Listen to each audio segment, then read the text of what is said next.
Virginia Realtors.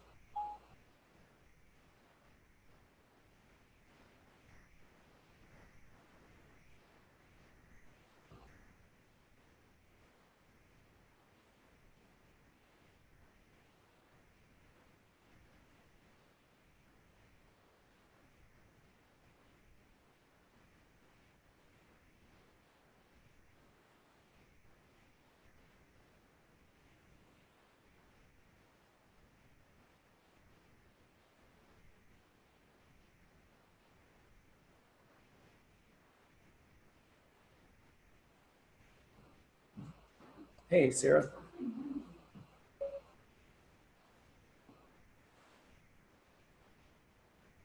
I just realized that my idea is probably not going to work. Well, I mean, it'll work for people here, but unless somebody knows how to sign into virginiarealtors.org, they probably aren't going to be able to use this link. The interesting. Well, this is well, we'll teach everybody to do that too today because it's really a good resource. And basically all you have to do is you got to work your AR number and your nerves number. And then I think it tells you how to do it, originally set it up and password and stuff. Morning. Hey, French Slaughter was speaking highly of you yesterday. Yeah. I saw him at Farmington and he said he had a book for you. And I said, well, you can always just drop it by your office. Yeah, that's what he. Well, then I walked in and he was standing here. I said, French, I could have taken it over. Yeah, that's right. Well, I didn't realize you had it in your car. How did he look? Did he look okay? He had a bed. He almost died last summer. He was in the hospital for almost a month. I did not know. He had major open heart surgery, valve stuff. Well, they were very quiet about it. I ran into his son. I mean, I knew it happened because actually kind of the final event happened, unfortunately. Did you ever remember Blair Marsteller at school? Yeah. Oh, yeah. He died last summer. And he had brain cancer, which was ironic because he was Who did? Ralph File. I don't know him. He's an attorney here in town. Okay. His wife, Punky was a realtor, is a realtor. File. F-E-I-L. File Diamond and Pettit, the law firm. Okay, what Where is that? like our age, kind of good somewhere around 83. Oh. I realize that my idea is not going to work. I mean, send the link. Okay, but I'm going to have to teach them how to sign in because most of them have never signed in. Log in. Yeah, I saw that. And I've already done this. I've already had it set up. Okay. When I saw and then, Brad Urey? No. Brad's another friend. the death. His wife is the head of Paramount, Okay. and he lost his dad last night. So, He's, well, this is the time. I mean, I as a history guy, I read the obituaries, and very sadly, there are multiple pages this time of year. It's just kind of, I have to go. I assume this is not our class here. I don't know. I need to take I've been taking a sabbatical, so I don't know what are we talking about? I think the new Contract. AR forms that just got updated. The what form? PAR, Oh, okay. just like with some of the new forms that Yeah, got updated. whether they're this contracts or whatever. month. Yeah.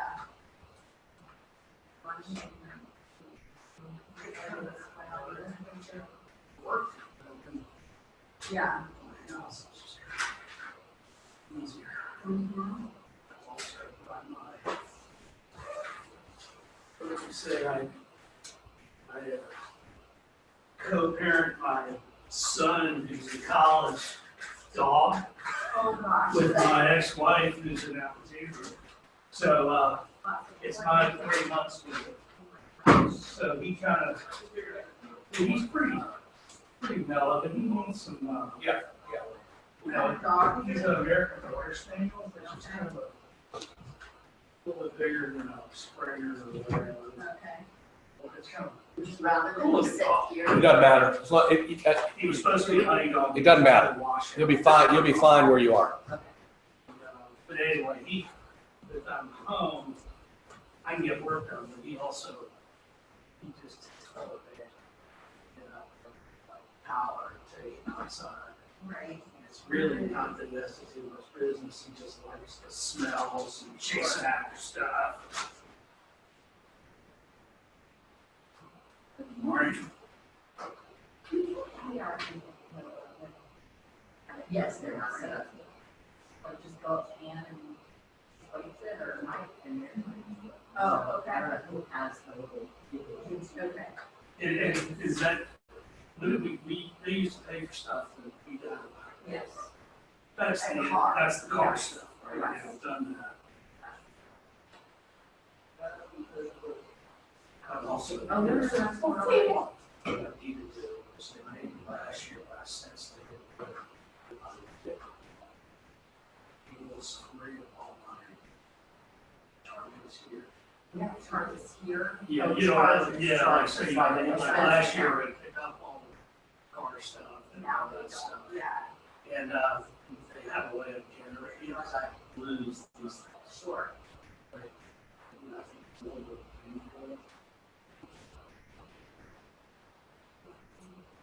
Everybody's asking for it soon. Well, yeah, well, in theory, I do too. It's the two or three that end up in another file. That's one problem. And then the car, and then you go on and trail off. Yes, yes. Yeah. That's fine. All right, let's Let's go ahead and get started. I'm sure that he's going to have us ahead. this class may not last as long as I thought it was going to last. That's good news, because as you'll see as we go through these, I got really nervous because all of these guys are forms that were changed.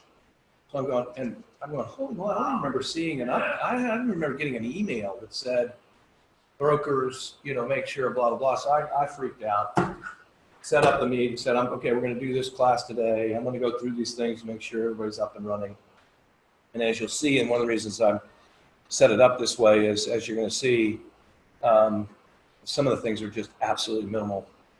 And so what we'll do is just go through each one. And some of them it's just like that, and the other ones will. Are you be standing up there? You're fine right there as long as you.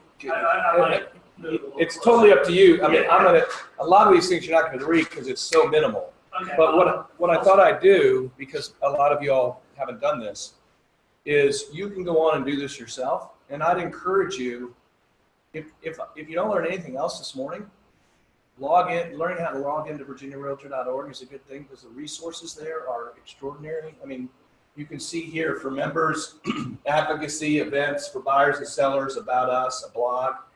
There's all sorts of information there that when you log in, just, there's too much information for you, but, in the nighttime, I wake up and I have to go to the bathroom. So I go to the bathroom, but for whatever reason, I need to go again a couple minutes later. I mean, it's too much information. It's just an old guy kind of thing. The thing is, you're awake. But the thing is, I'm awake and I have like a 5 minutes. This seriously, if you ever get I try not to email anybody, but if you ever get an email from me and go, why in the world is Michael emailing me at 3 o'clock? The three of you will know, or whoever's So watching. you may not have been Well, no, is that I'm just waiting to finish what I need to do so I can go back to bed and not have to wake up. So we can verify with you more important access, right? That's right. That's right. So I wake up and then I have, and then I go right back to sleep. So anyway, the point of all that is there's information that is in here that when you're sitting around in the afternoon or have a little bit of time, or you're on hold on the phone, log in here and you'll go on the blog or whatever, and you'll find an interesting article that you can then send out to all your people. Hey, I was doing some education, upgrading myself, and I came across this this article that I thought you might be interested in. So it's just another place to find good information to provide your clients, your sphere of influence, so that you can be what we call the source of the source, right? We want people to always be saying, oh, I'm going to call Michael. And it happened this weekend. The bad news is it happened because a friend of mine's parents were buying a house without us, right? The good news is that I was the source of the source and they needed some help with some advice. And it turned out it was fine. The parents had good old friend who's a realtor in Richmond who's helping them, which is not, if anybody ever watched this, that's not the best thing to do. She doesn't know our market, that kind of thing, but they're good friends and they've been looking for a couple of years, just slowly but surely.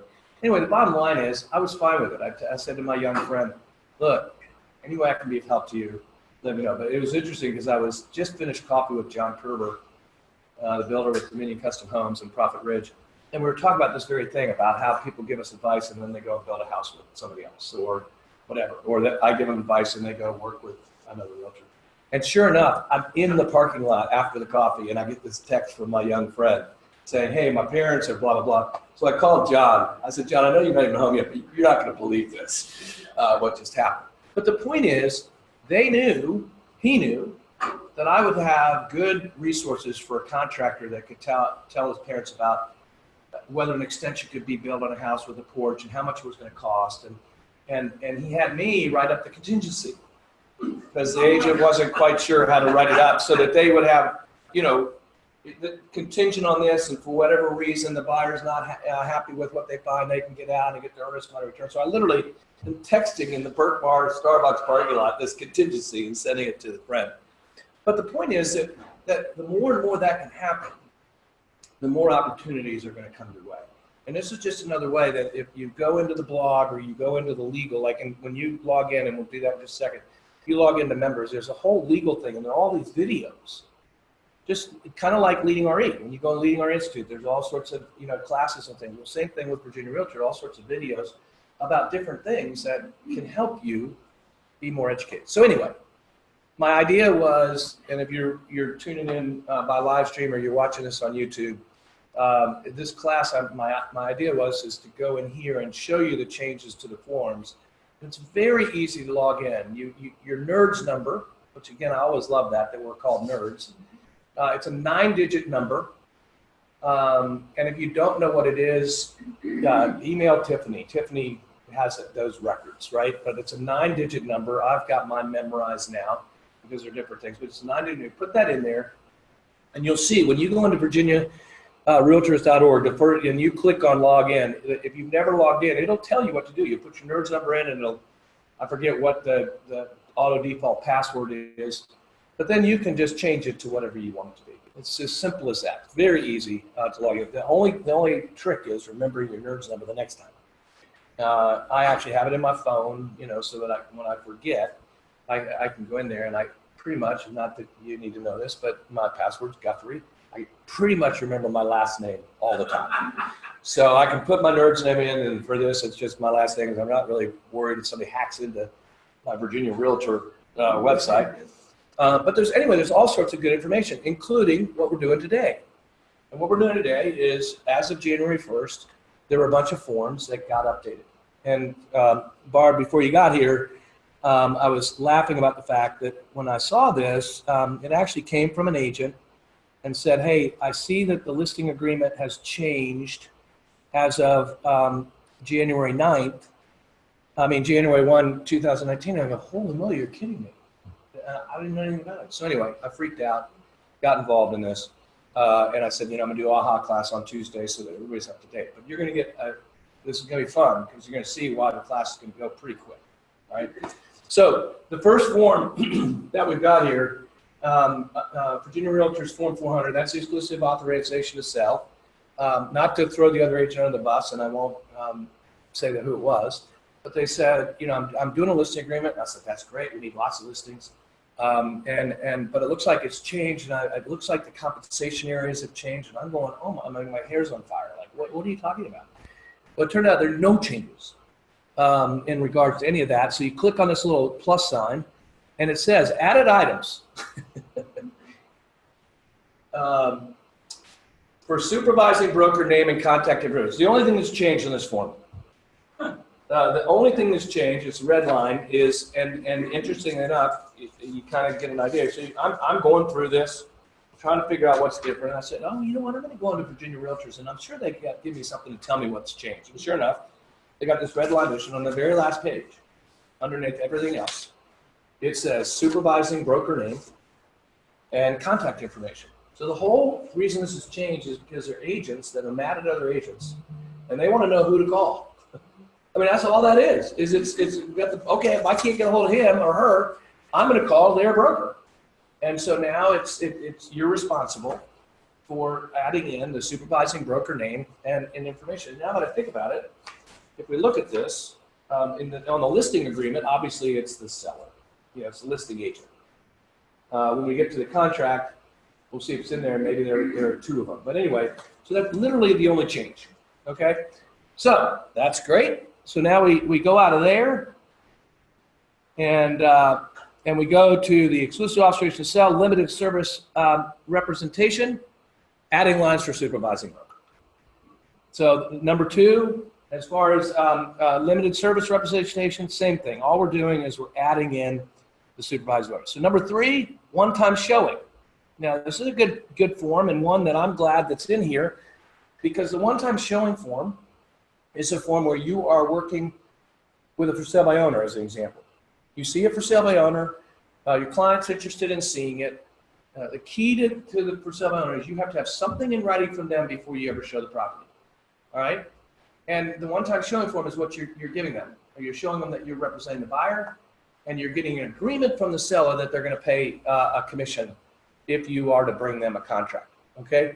The reason for that is you do not want to add that into your contract. You don't want to write the contract and say you're going to pay me a commission, because guess what? You're not a principal to the contract, which means both buyer and seller can cross that out, sign all the other terms, and you're out.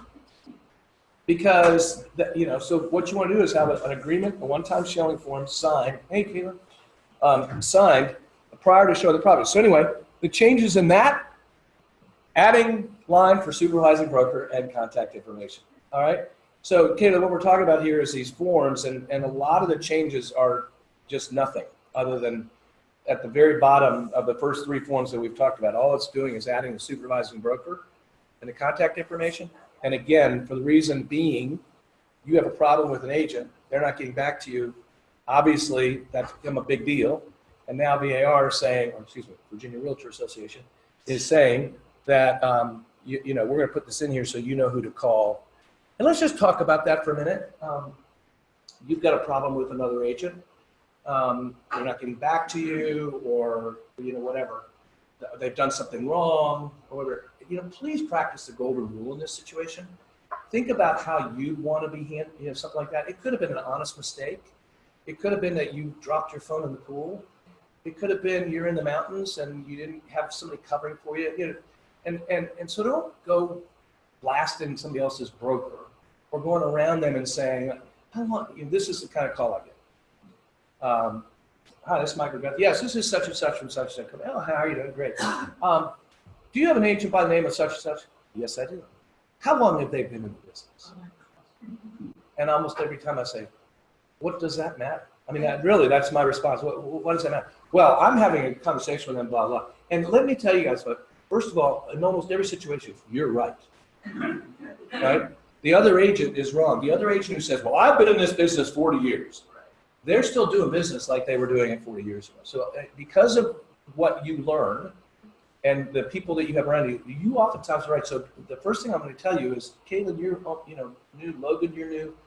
Trust your instincts because you're being taught properly.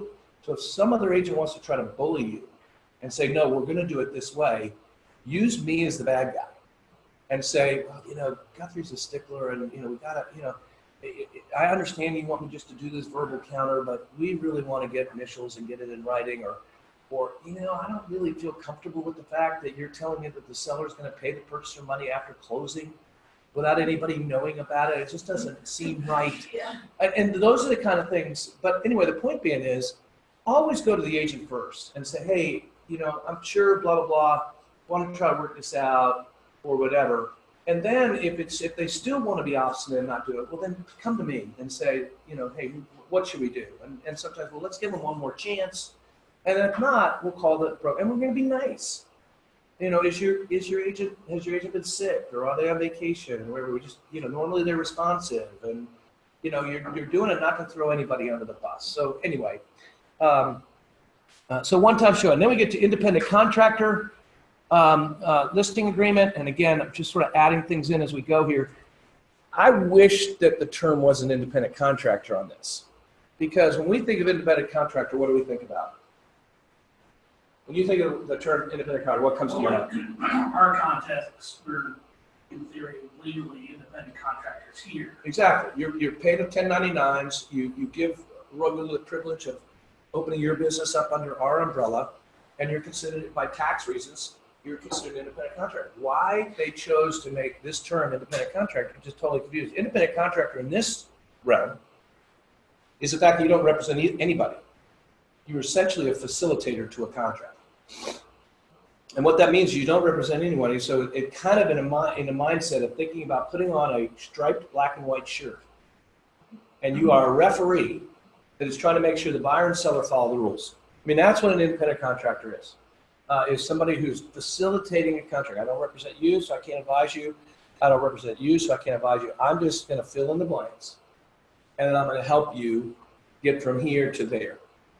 From you guys doing this to a home inspection to this to closing. But I'm not representing you. Still can be paid accordingly, but you're just not in representation. Go ahead.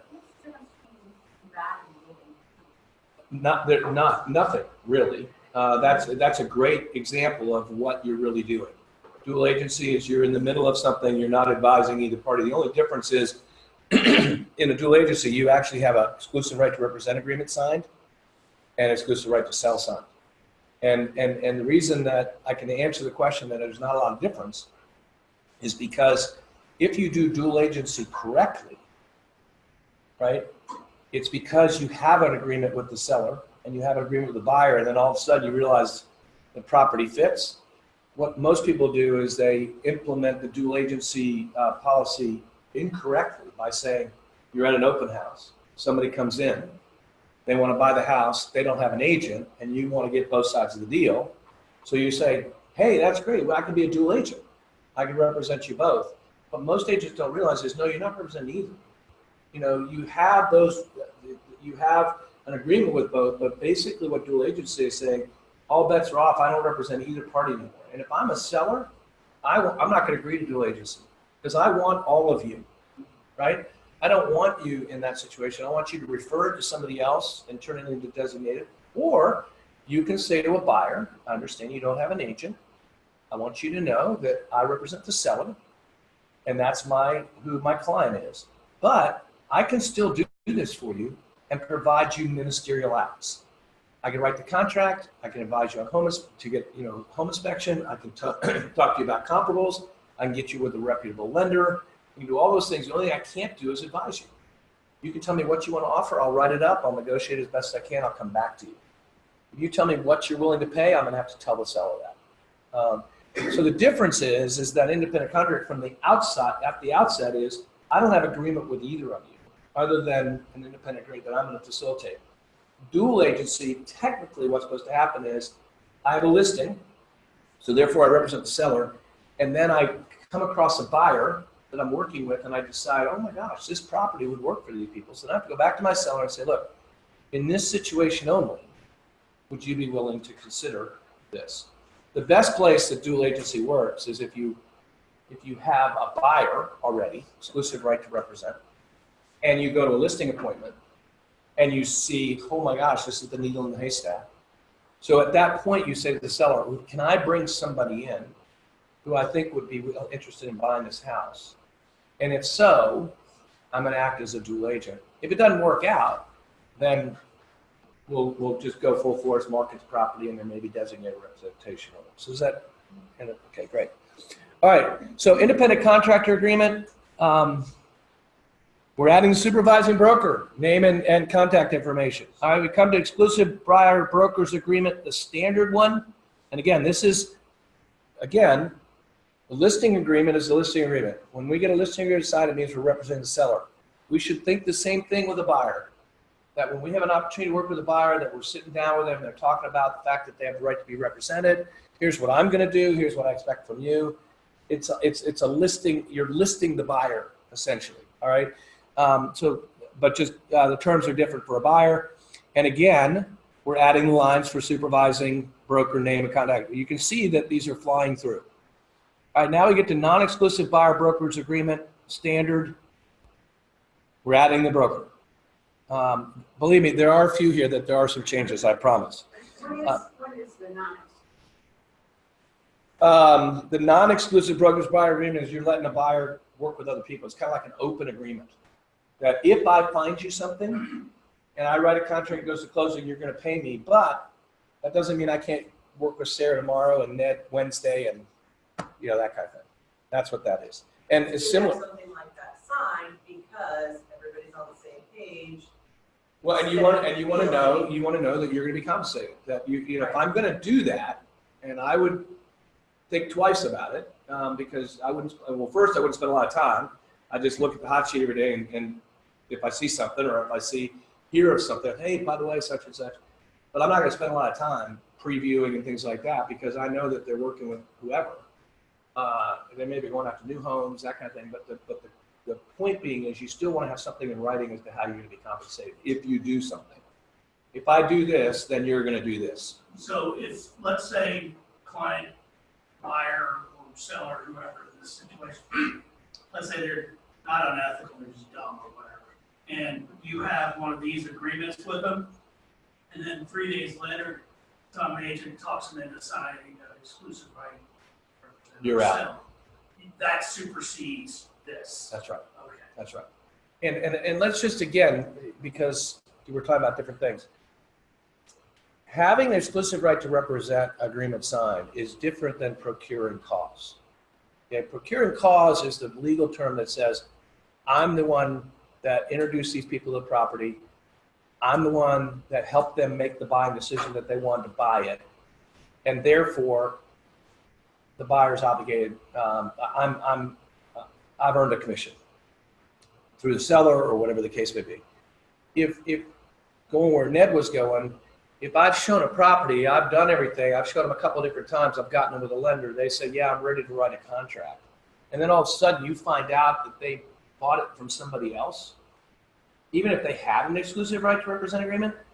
I think what we would have to do is we would have to substantiate that they made the buying decision when they were working with you. And the best example of this is they'll tell a friend of theirs that they're getting ready to buy a house, and the friend goes, wait a minute, I'm a realtor, how come you're not using me? Well, it just kind of happened, blah, blah.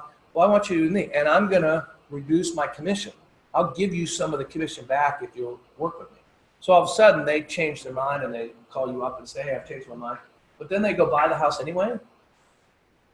To me, that would be a place where we would try to substantiate procuring cause, work with that other brokerage, and if they didn't see that we were right, we could file an arbitration against them. But even if you have an exclusive right to represent agreement, if these people, before they sign that with you, absolutely, you can go boom, boom, boom, these people are buying it, but this happened.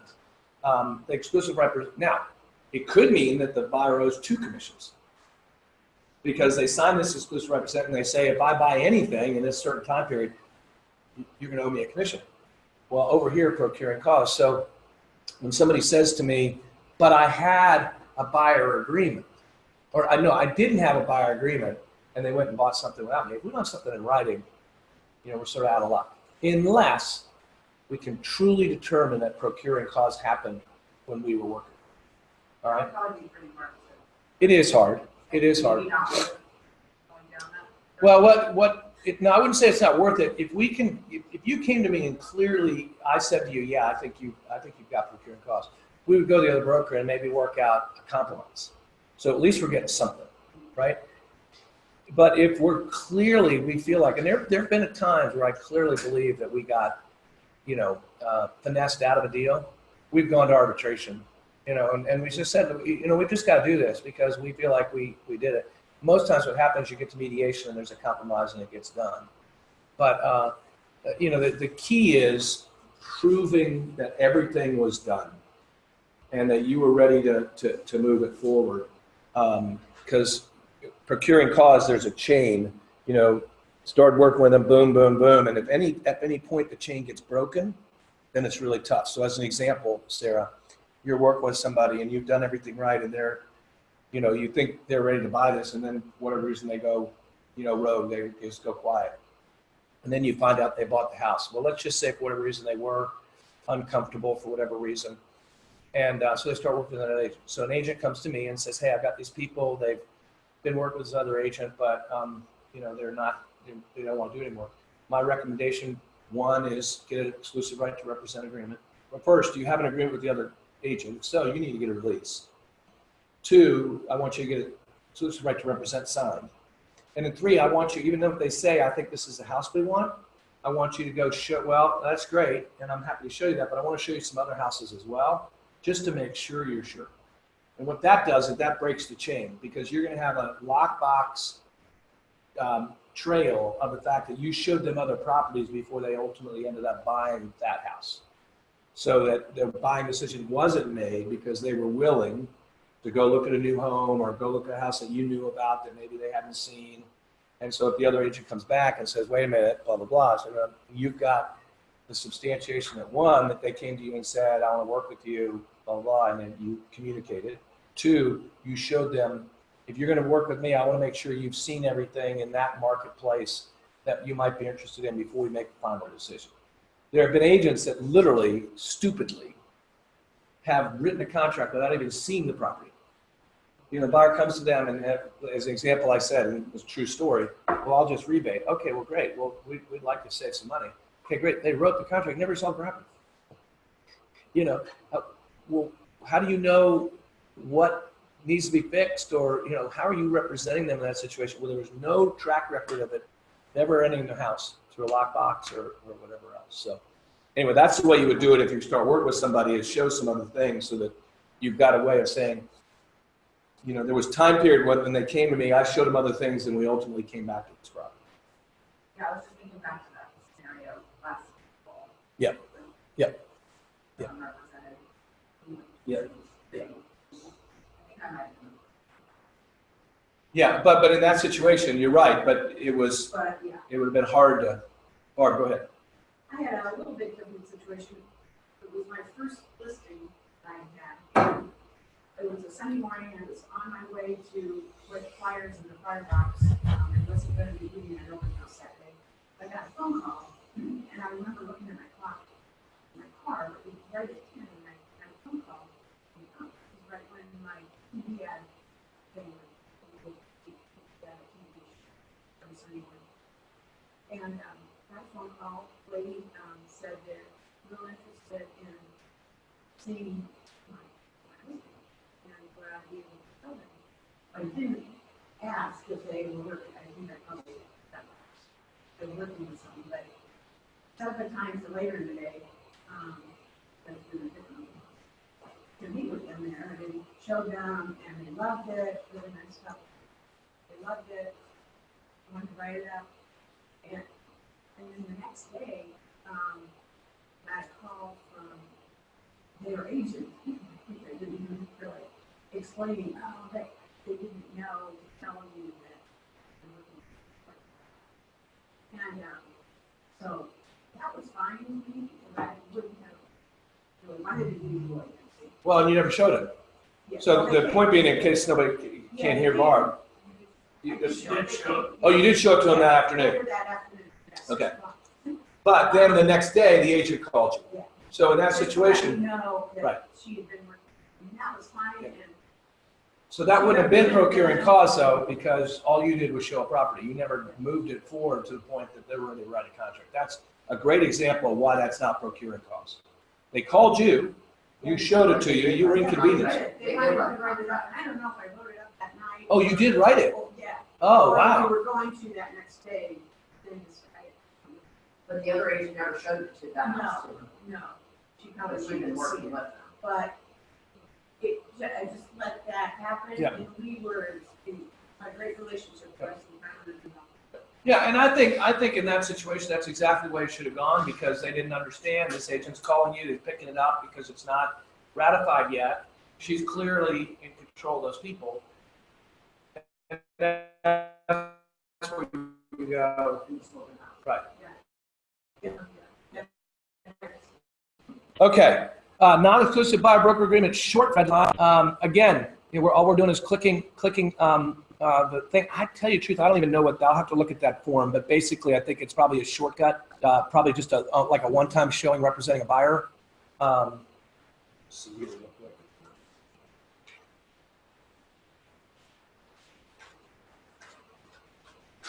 Residential room turn. Adding supervisor. Yeah, you're just adding, but I'm just trying to see what the short form is. Limited service. Yeah, it's not in here. But anyway, the bottom line is if you're going to use that form, all the changes is what we talked about. Limited service, same thing. Now, limited service, again, is different than dual agency or an independent contractor. Limited service is, yes, I'm going to represent you, buyer or seller, but I'm only going to do certain things. So like the best example of that is a discounted listing agent. I'm going to put a sign up. I'm going to have a lockbox. You're going to pay me $995, but the agents are going to call you directly. These are the things I'm going to do. And the reason limited service was put into place is probably 4, 5, 6 years ago, is that there were people that thought they were going to be fully represented and found out they weren't. And so now there's a form that an agent has to get signed to say, no, I'm only going to do these things. Another example for you guys would be, you've got somebody who wants to sell a property and they already have somebody who wants to buy it, right? So in that situation, you might want to sign a limited service agreement. But yes, I'm going to represent you, but all I'm going to do is I'm just going to write this thing up as you guys told me to write it up.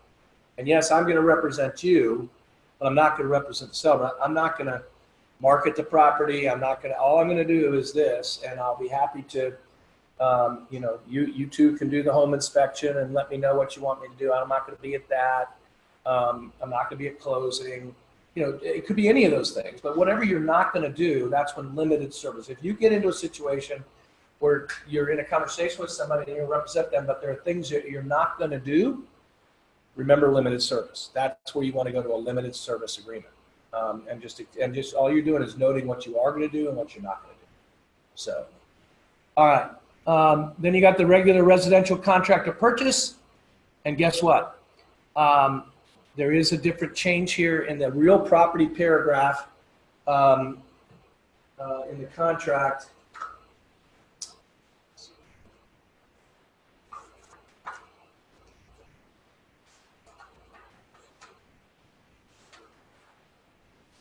I'm pretty sure this has to do with the way a property showed from a video standpoint. They've added information in here.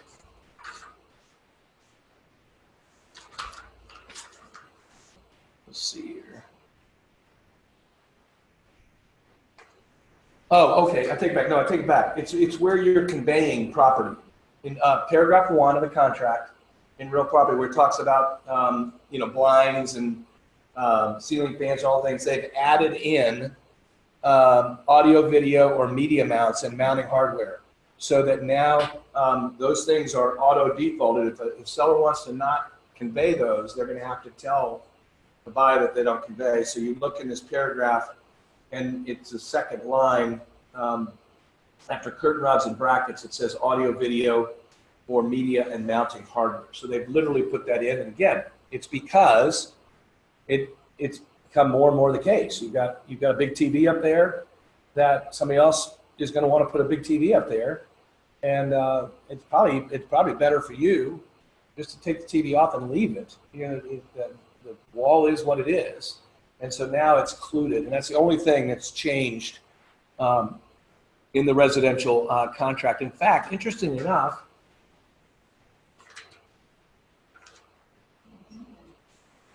I don't understand this. This is in paragraph 1. Yeah, paragraph 1 under real property, right here. That's Right? under the contract. Residential. 600. Residential 600. It's just where all the other stuff is located is what's going to convey. So in other words, if a seller didn't want to have to convey those, they would have, when they got the contract, they have to cross those things out of initially, all right? Versus it was that the buyer agent would have to write it in under other stuff, the following types. You would write in those things. Okay. The interesting thing is, and I can't answer why this is, but they don't have the supervising broker and contact information on the contract. So you would have thought that they would have both at that point. They'd have, Caitlin's writing a contract, have my information, and Joe Schmo from another company, but it's not in this. That wasn't put in the contract. I don't know why you would only have it in the listing agreement, because hopefully, I guess maybe the seller doesn't have to know who I am. Essentially, are you supposed to sign under listing firm, selling firm, or you? Yeah, it's still no. You guys are, that's just for contact information only. That's why it's interesting. It's not in here.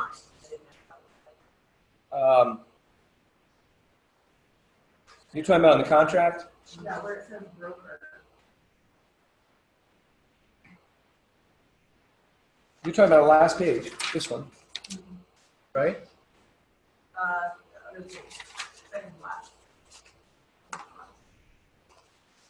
Yeah, it says broker now. Doesn't it? Doesn't it say? No, I got purchaser and seller on this one. Oh, okay. And then on the next page, this is just for the contact with MLS codes. Oh, And, there, yeah, on the 2 lines underneath, does it say parentheses broker? No. Like listing firm, selling, no. says selling company's name and address, listing company's name and address, I know they. office phone, agent name. Yeah, doesn't have the broker. Yeah, it's a listing. It could have been the old release form. The old release form used to have the broker on it. Because, you know what I mean, because he used to have to sign a listing. Did you used to have to sign sign? I sign the listings. Technically, you said. Yeah, under listing it says broker. All right. So under listing it says broker, and you guys sign this, but I always go through all the files and I sign my name on top of yours, so that we've accepted it. So yeah. So I always go through every file and then I sign off on those just to make sure they've been done properly. Okay, home inspection addendum. They've added a paragraph that allows parties to choose to whom the earnest money should go to if the purchaser terminates under the contingency. So this is a change because they're trying to make it easier to get the earnest money back to people versus fighting over it. And so what they've done is they've tried to make this a firmer scenario that if the deal doesn't work out. So on the second page of the home inspection addendum at the very top, earnest money deposit has been added to it. And it says, in the event, I'm sorry it doesn't show up on here, but in the event that purchaser terminates his contract under the terms of this addendum, a release shall be signed by both parties and the deposit shall be returned to purchaser or seller. Okay? That wasn't in there before. Now, does this help you? Yes, because you've got it in there that if things don't work out, that the purchaser has the right. Does it make the money get out of earnest money, out of the escrow any faster? No, because why? Because it says they have to sign a release. If one of the people choose not to sign a release, I'm still stuck in the same place of I can't release, even if I believe they should get it, whether I represent the buyer or seller.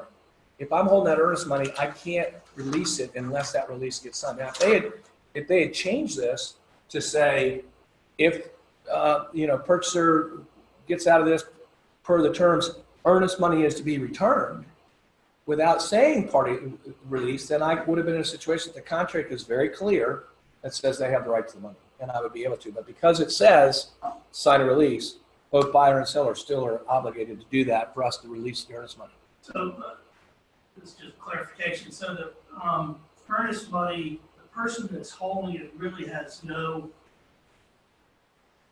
legal sway how the money is distributed. In other words, it's the opposing parties. You're a neutral party when you're holding the money. So, like, it shouldn't, to a degree, make a difference whether if I'm doing a transaction with whomever, Joe Blow can hold earnest money, or we can hold earnest money, right? No matter what side of the transaction we're on. So you asked me two questions. Okay. The first question is, you're absolutely right. Earnest money can be held by whoever buyer and seller agree to be held on. And you could even let Bill Tucker hold it or Charlottesville Settlement hold it. It just has to be in the contract that that's where it's going. We have no dog in that hunt. In fact, if we have a dog, that dog is going to Bill Tucker. I would love for them to hold it because it makes it easier. Then we don't have to transfer the money and those kind of things. But it still can go to Roy Wheeler, that's fine. But wherever it's going, both buyer and seller have to agree. Okay? I'm pretty sure, correct me if I'm wrong, when you write a contract on a new home, the builder holds that money, right?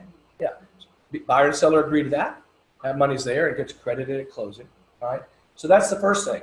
You can have Bill Tucker or Hope Payne or whoever hold that earnest money, Charlottesville Settlement, as long as both buyer and seller both agree. Second part of your question, Ned, is you're absolutely right. I'm a neutral party. I've got the money in my escrow account. It can only come out in 4 ways. The first way, joyfully, is it closes, right? And that money gets credited to the purchaser's side of the closure statement. All right. Now, just another quick little reminder in regards to that. We talk about to make our contract look the best, we want a large earnest money as much as we can to make it look like the buyer's very serious. So sometimes you'll have an offer, say, of $500,000, and somebody puts a $50,000 earnest money down and say, we want to buy this house. We're showing you we've got the money, blah, blah. Do not forget, if you have a $50,000 earnest money check that is given to Roy Wheeler, that we need to get that over to the closing company a couple days early because we're only going to get $15,000 back, right? It happened to me. It wasn't 50,000, but your deposit Was over. was larger than the commission, and I didn't know what was going on at the very end. So all of a sudden, the closing company calls you and says, hey, we got a $6,000 commission we're supposed to be paying you, but you've got a $10,000 earnest money. So we need to get $4,000 over here.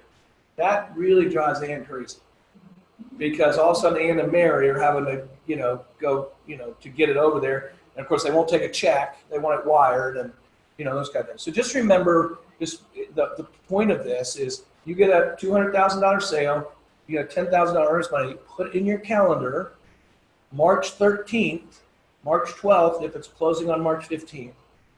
We need to transfer earnest money, excess earnest money over. And what will happen is, in that situation, we'll just send them $4,000. And then they won't send us any commission because we've already got $6,000 in escrow. Once we get record that it's closed, we take the money out of escrow and put it into our operating account and pay the commission. All right? So that's just a good reminder, because it's one of those things you just don't think about unless, it's on your mind. This is you're opening the file. So, right. Well, you could be representing the seller. If it's for some reason they said Roy Wheeler's going to hold the money, the seller wants us to hold it. We could still hold it as long as buyer and seller agree to it. But most times it's the buyer. But going back to what Ned said, 4 ways. First, joyfully. Second, not so joyfully. It didn't work out. All parties have signed a release. And it's, this much is going to the buyer or this much is going to the buyer and seller, however they agree. Number 3, a judge tells us how it comes out. It goes to court, and the judge says these people owe. Or 4, which works every so often, is you've got people that aren't agreeing, and they have what's called a 30-day letter. And I can write a letter to the person who has not signed the release, and I can say, we're holding $2,000 in earnest money for this transaction. If we don't hear back from you adversarially within 30 days, we are notifying you that we're going to release the money to the other party. Most situations, within a couple days, I get a phone call that says, when hell freezes over, I'm going to sign that. So that's adversary. And so I have to go back to the other party and say, they said no, you're going to have to, pursue it, from a court standpoint. Every so often, they don't respond, and I'm able to get that money out of escrow. Okay. Short sale, we don't see a lot of these. Thankfully, we don't see a lot of these days.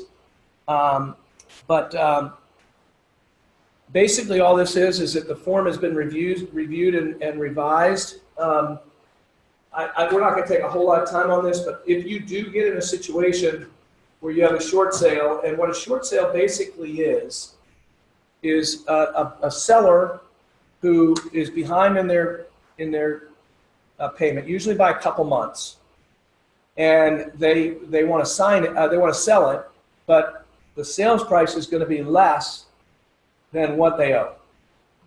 Okay, and therefore they're going to be short. So in other words, there's a $300,000 sale, and with closing costs and everything, just for the sake of discussion, let's say it's 10%, it's $30,000, so there's $270,000. They got a $285,000 mortgage. They are short. They aren't going to have enough money to pay everybody if they get an offer at $300,000. So what they do, similar to a buyer, is they do a loan application with the bank, the mortgage company, and they show their assets or not assets, and they show what they make or what they don't make. And then the lender makes a decision that, yes, you are eligible to sell your house, and we will work with you to make up the difference. That's what a short sale is. So what it's happening is, if you get one of those, a seller that's in this situation, I would recommend that you call Bill Tucker immediately and let Bill Tucker and his paralegals, who have a department who do these, get with the seller and say, look, and then what happens is you're going to market that house just like you normally would market it. But what you're going to do is make sure that anybody that is interested in buying that house understands that it's a short sale and that Bill Tucker is handling that. And in the contract, there's an addendum that you're going to put in. And basically what it talks about is the fact that, seller does hereby acknowledge the purchase of this transaction might or will require lien holder approval. So the point of this, the difference between this and a foreclosure is that the seller still owns the property. So they have the right to sign the contract because they are the legal owners. But what you're having is a contingency or a condition that says, yes, I'm willing to sign this offer at $300,000, but it's subject to the lien holder's approval. So you get that contract, you get it all signed and ratified. You may have a buyer say, I'm not going to do the home inspection until the bank approves it, whatever, but you get all the terms agreed to. Then you send it to the bank, And then the bank works with the seller and they decide whether or not, yes, we'll do this and we'll forgive the $15,000 difference or the $45,000 difference or whatever it is. And that's why you want to get them with somebody like Bill Tucker, because some banks forgive it and all you have is a ding on your credit. Some banks at the end of the year, you're going to get a 1099. If somebody has literally forgiven $15,000 or $45,000, they literally have given you the money, and the bank will then send you a 1099, which you've got to claim on your taxes, as money that was given to you. So that's why you want to have, and you want to be outside of that, right? You want to have somebody else advising them on that, because it's tricky. But the point being is, and we won't spend time on it today, but there are two forms that you can read at your leisure. There's just the information for purchasers, which is a great form that you, if you're working with a buyer and they're interested in a short sale, you would give them this form 600G and let them read through it and sign it so that they know exactly what they're getting themselves in for. It may be a longer settlement date, it may be a number of different things. And then you also, when the contract's written, you're going to have the buyer add this addendum into the contract so that everybody understands it's a short sale and everybody understands that there's, it's just going to be handled differently. Go ahead. Do those take a long time? Like They months? used to. It's not as bad as it was, but back in 7, 8, 9, when there were a lot of them, and one of the reasons that Bill Tucker was helpful or is helpful. I have a friend, Charlie Pittman, in Virginia Beach, who met with Bill, and he created a partner like it in Virginia Beach as well. Is you want somebody on your side that's calling there on a regular basis, because back when it was really bad, you wanted somebody to manually grab that folder and look at what you're asking so that it got back on the top. Because they literally had just stacks of these things that they, and you think about, if they got 40 of them or whatever, and they only have 8 hours in a day. But anyway, so the point being is they used to take longer, but because there are not as many, then it's quicker than it was. But that all was happening in 08, 09 when I was president-elect and president of CAR, and we had to create these addendums and do all these things because it was like the Wild Wild West out there. And most buyers can't wait around for months. Yeah, so that's a great point. I mean, if you've got a buyer who's on a month-to-month rental, or they got 6 months left on their lease and they know it's going to take 4 or so months to make this happen, sometimes they can get a good deal because they're some of the only people that can wait that long and be willing to give the time to go through it. So Not to get off topic, but were there any institutions or independent people that, let's say the banks, were eating a lot of this stuff or having to set up their own side loans? Were there any guys who would go in there and say, I'll take the note, I'll charge? yeah, I don't know. I'm guessing they probably had some Yeah. people that they could do that. Right. But in most situations, what was happening is the bank just they took it as a loss and it got recorded as the seller sold it. Right. So it was a normal recording, but it just had this, this application that the people had, and the application needs to happen first. You don't want to. Again, I hope you understood that. You don't want to put that house on the market and sell it without them already knowing the lender is willing to play, because now you've sold that property. The buyer thinks they're going to buy it, and you don't have that language in there. Now the buyer's saying, look, I'm going to be there March 15th. You better have $45,000 because I'm going to be closing on this thing. So you want to have that application done first, make sure they're approved for a short sale before you put it on the market as a short sale. Okay. The other thing that's important about these is that, and I like this, maybe not quite as timely as it could be, but they've also put in there that they have to be reviewed every 5 years. Seems like a long time in the way our industry is now that you're going to wait 5 years to review it. But my guess is, like other things that we're seeing here, as complaints come in and people find little things, you've got a standard forms committee at the Virginia Realtor Association that looks at these things on a regular basis and updates them as they need to. So this is just saying it has to be every 5 years. I'm guessing if something happened sooner than that, they would change that. All right, then you got you got short sale information for the seller as well as for the buyer, and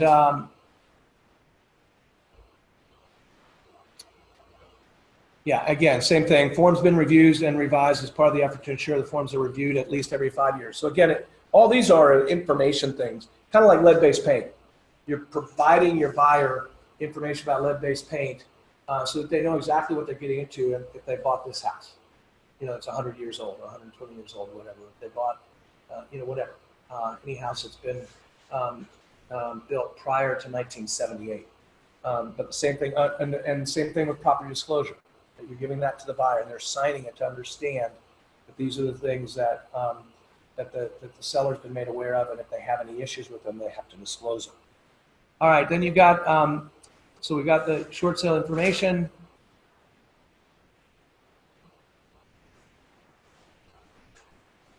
And then you got the addendum to the purchase contract, which we just talked about. That's the Form 600G. No, sorry about it, 600 SS. And it talks about short sale, so it's telling about what a short sale is. Talks about the contingency, how long the buyer is willing to wait, because it talks about the contract and seller's obligations here are contingent until 120 days. There's a blank there. You can put whatever you want in there. The purchaser acknowledges that it's a short sale and agrees that these things are going to happen. And then it talks about, remember I talked about different things. It also talks about time frames for the inspection and for the financing. So on the second page, is the home inspection be done date of contract ratification, or is it going to be done when they deliver evidence of the written lien approval of the contract? I wouldn't have my buyer pay money for home inspection until I got the lender saying, yes, I'm going to do it. So I would never check date of contract ratification. I would always check date seller delivers evidence.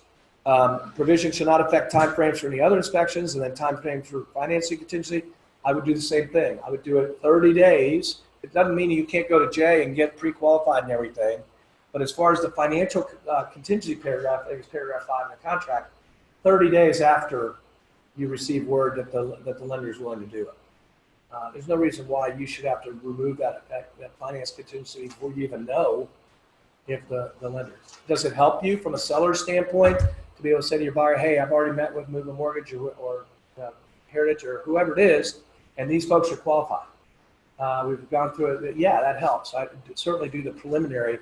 But as far as the written loan commitment, I would be doing it whatever amount of days after you find out. And then big bold letters. Delaying inspections and application for financing may diminish the likelihood of settlement by raising loan and inspection issues after lien holder approval. For this reason, such delay will likely diminish the likelihood of approval. So what they're saying here is the lender may require you to do it before they approve it. They want you to have all the contingencies removed before they make a decision to eat some money. They don't want to take it off the market or whatever and find out later. But I would still check afterwards and have the lender come back and change that. And then your buyer's in control and they can decide, no, I don't want to do that, so I'm going to walk away. Or two, okay, I'll move forward with it. Okay. And the last one, I think, speaking of lead-based paint, is Form 1350. They changed the form to state that purchaser acknowledges he or she has received copies of all available information.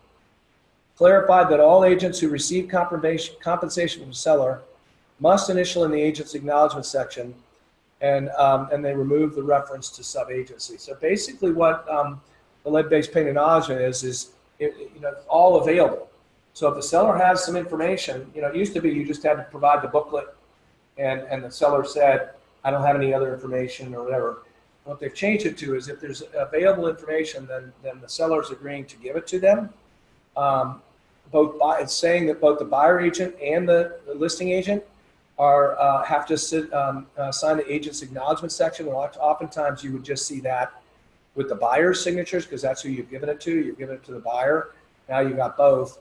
And then I can't tell you exactly why they would have removed the reference to sub-agency, but just again, for a little quick tip on agency, sub-agency is when you're the buyer, you're working with the buyer, and you're for whatever reason you've chosen, which very rarely happens, you've chosen to be a sub-agent to the listing agent.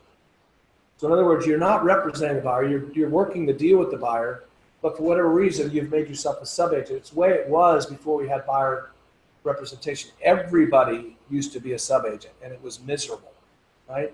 As the listing agent, I would bring a buyer into the property, they'd say, I want to buy this. I would write a contract, and I would become a sub-agent. So literally, I would be, the listing agent would have a fiduciary relationship to the seller, and I would align myself underneath the listing agent in representing the seller. The crazy thing about that was I could be selling a house to my brother, and yet I would have to tell my brother that he's not represented, that I'm having to look after the interests of the seller because I'm in a fiduciary relationship with the seller through the listing agent. You very rarely see it. I can't even imagine why anybody would ever agree to it. I can only think of one time since 1988 when buyer brokerage came into existence. There was one time there was an old school realtor who didn't understand buyer agency, and they just demanded to be in a sub-agency relation. They wanted their agent to be a sub-agent to the listing agent because that's all they knew.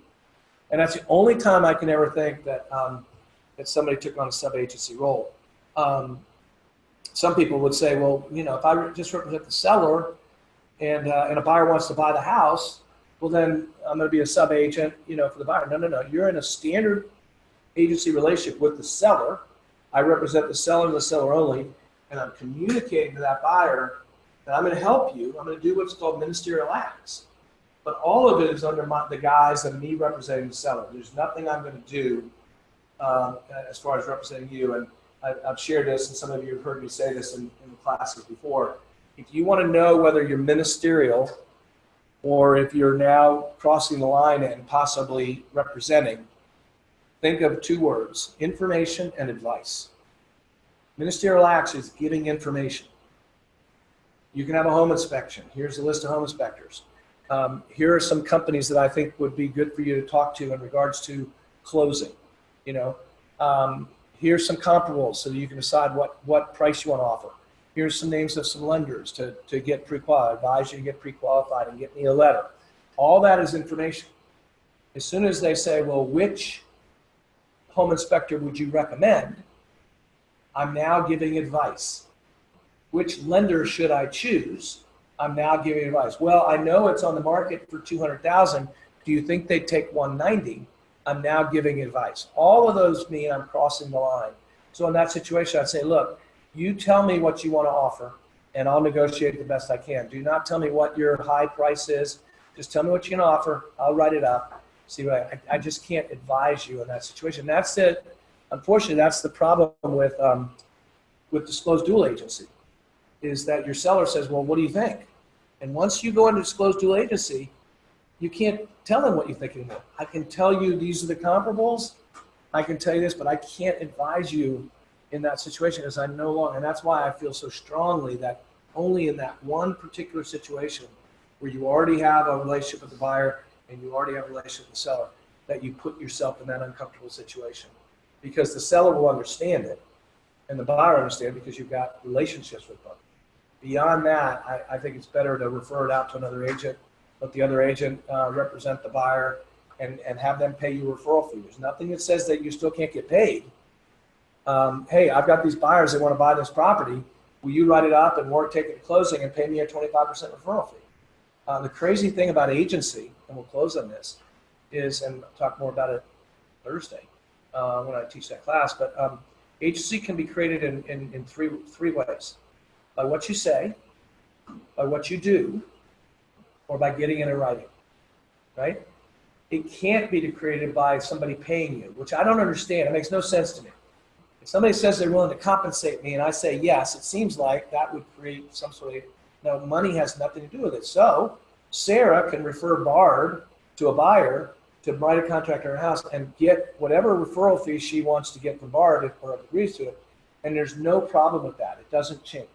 Does Sarah want it to work? Yeah, because not only is it in-house, but she's going to get a little bit more money. To me, it seems a little bit conflict, but the law says it's absolutely fine. So what you say, so you could say my client, and if that person is not somebody you represent, you could have created a sense of agency just by calling that person a client. By what you do, you start checking the outlets on a property during a walkthrough to see if they work. Well, now you're trying to find something wrong with the house, and you represent the seller, so you could have crossed the line in that situation. What you want to do is decide who your principal is, get it in writing, and then act consistently in whatever relationship that is. And if you do that, you're always going to be fine. So we actually went an hour. Hopefully it was helpful. Again, I'd encourage you to sign in on this, and you can do this. Another place I would go once you sign in is just go into legal and see all the different videos and things that are in there. There's all sorts of information to get there and things to learn that'll make you better in regards to representing your buyer and seller. So thank you guys. Appreciate it. Thank you. And all these, by the way, have been updated, and they're in the Dropbox at where we'll plus the fact zip forms. Mary went through and did all of them and got them updated into the. And I think they've done hard copies onto each floor too, so that. Yeah, and they're also on that site. Yes, they are. Yeah. Yep. What site is this? Oh, I'm sorry. It's VirginiaRealtors.org. Okay. And then you're going to go in and sign in. If you've never signed in, it'll tell you. If you go to that, you'll just go to members only. Click on that, and it'll say if you've never signed up here before, then you put your NERDS number in, Okay. your 9-digit number, and then you put it. Then they give you an auto default password. Then you can change it. And then once you do that, then it puts you in. This is actually VirginiaRealtors.org, and it says for members /legal/standard forms /update forms January 2019. Yeah. Well, and the email that Chris sent out for this class has that link. Okay, that's good. But the problem is if you go to that link, it's not going to take you there because you have to sign in first. Makes sense. Okay? Thank you. Yeah. Thank you guys for being here. Thank you.